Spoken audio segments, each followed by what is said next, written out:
ecosystem itself.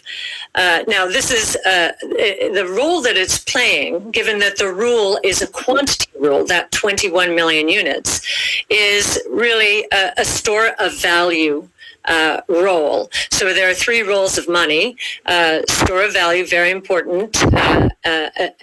The means of exchange, so for transactions, and the unit of account. Every good priced in terms of whatever the unit is. So store of value is its primary use right now. The others exist. Unit of account, reserve currency, the crypto asset ecosystem, that's being seeded a little bit towards stable coins right now.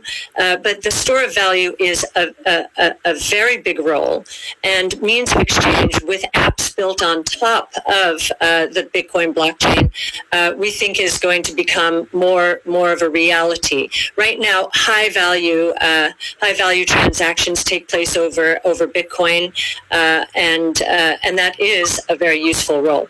So we look at those, and I remember saying to Art, how big could this be? And he said, well, how big is the U.S. monetary base? Well, today it's $8 trillion. $8 trillion. At the time we were talking, it was $4 trillion. So we've gone through another crisis since then. And so the store of value, this idea that purchasing power will go up over time if demand rises relative to supply. Supply ultimately fixed at 21 million units. That's a very good thing. Purchasing power going up globally around the world. And this idea that it's a hedge against confiscation of wealth, and that can take place in a myriad of ways.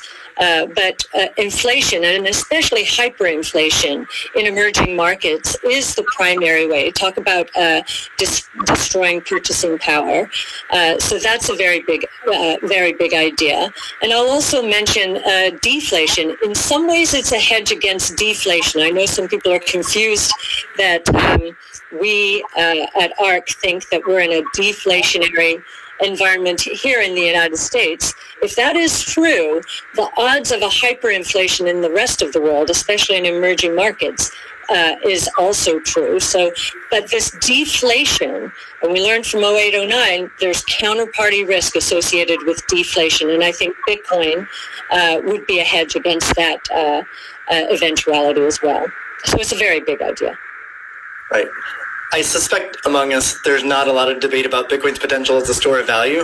But Jack, you referenced earlier it being or becoming the native currency of the internet. Can you speak more to that, and also how it relates to maybe how institutions think about it? Yeah, I mean, like just simple example. If I happen to be in Ghana and my family's in Nigeria, currently I can take anywhere from and I need to send money back, anywhere from 10 to 30% off the top just to send that money back. Whereas if you just focus on the worldwide remittance problem, Bitcoin solves so many of those problems today instantly without having to go through any intermediaries or any slowness or complicated systems that a corporation or state created. So I think having sound money that is separate from the state is the idea. Having it completely verifiable by everyone, including the state, including corporations, including individuals, including developers who want to build on top of it, is quite powerful, and that's what keeps it secure and strong.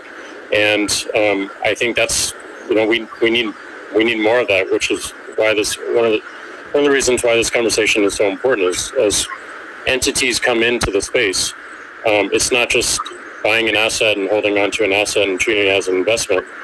There's something special that created this, and something precious and something very unique, which has to be protected, and we need to do whatever we can to help that thrive as well. Elon, I'm curious your opinion on this. You mentioned earlier about Bitcoin's throughput, or the importance of throughput, maybe some concerns around Bitcoin. Can you speak? Do you think Bitcoin can become peer-to-peer cash? Well, Bitcoin does have a fundamental scarcity limit at the base layer. that's designed in.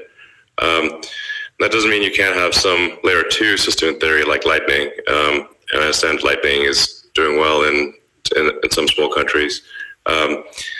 There's some question mark as to whether you need a money transmitter license.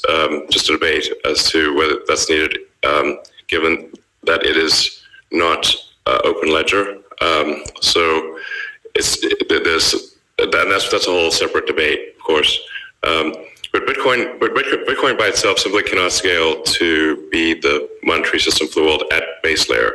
But with a second layer, this is possible depending upon how that second layer is implemented. That's part of why I think there may be some merit to something that may seem silly, like Ethereum, like Dogecoin. I think Ethereum also, like I said, the three things I own outside of SpaceX and Tesla, and obviously there's Neuralink and Boring Company, but of any significance are Bitcoin by far, and then some Ethereum and some Doge. So if the price of Bitcoin goes down, I lose money. I'm not sort of I might pump, but I don't dump. It's not a case of. I definitely do not believe in getting the price high and selling or anything like that. And I would like to see Bitcoin succeed. I think there's some merit to. This is not a slam on Bitcoin. There's some merit to considering something that has higher max transaction rates. And a lower transaction cost, and kind of seeing how far you could take a single layer network where the exchanges act as a de facto second layer. I think you can probably take that further than people realize, and as bandwidth increases over time, latency decreases, space